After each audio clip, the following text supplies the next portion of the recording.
I don't think it would be a correct answer to mention names. I think you have to look at the demographics. I'm still relatively hesitant about other Eastern German cities but Dresden and Leipzig, and certain places that I could tell you, but we all have a hard time knowing where they are. So this is basically what I would still generally say about Eastern Germany.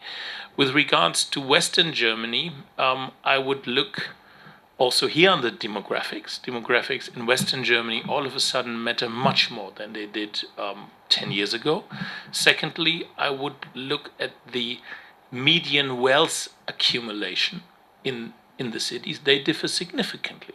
For example, and you won't, and I forewarn you, ask your lawyer and ask Didier and ask yourself before you buy, because if you drive through the city, and this is of course what many real estate investors rightfully, and it's advisable to do so, you won't get it. I'll give you an example, a negative one. If you drive through Pirmasens, I think this is one of the cities with still declining prices on residential properties, if I remember that correctly.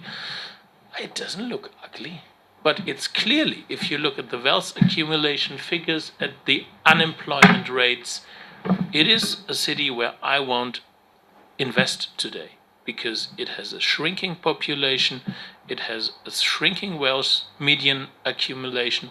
These are the figures that I would look at if I have a 5 to 10 years investment ahead of myself. Nobody, or almost nobody in 2004 had a clue of that, and it paid badly back. So therefore, I would have 4 or 5 criteria. These data are relatively well accessible. Good advisors, like the people to my left, have that at stock. They could easily tell you, and they change these demographics, these data. Plus, there's one thing which is interesting. All of a sudden, we have something in Germany we are not too accustomed to. We have immigration. Yeah, you hear it. We have immigration, and since a year, in significant amounts.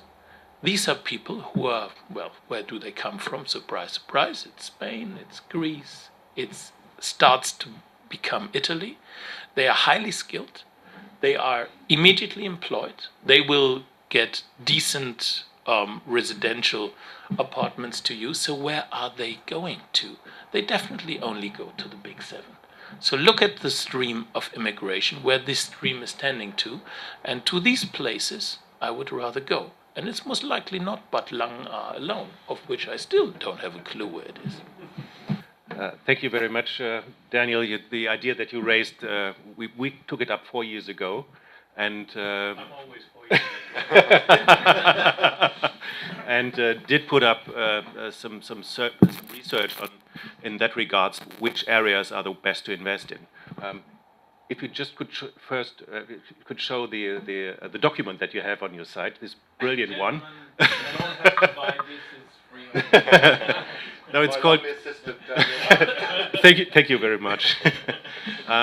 It's an index of 14 regional prosperous areas that we sorted out in Germany, being very interesting to invest in, and we added to the demographics and to the prosperous or the wealth of the cities also the future perspective, like they are all university cities, and they have some other criteria which are added to be spotted out as the 14 areas that are, in addition to the 7 top cities, the right locations to invest in. And also what you mentioned is very important. I would prefer to buy the best object in one of these regional areas than to buy in a secondary or tertiary area in the top 7.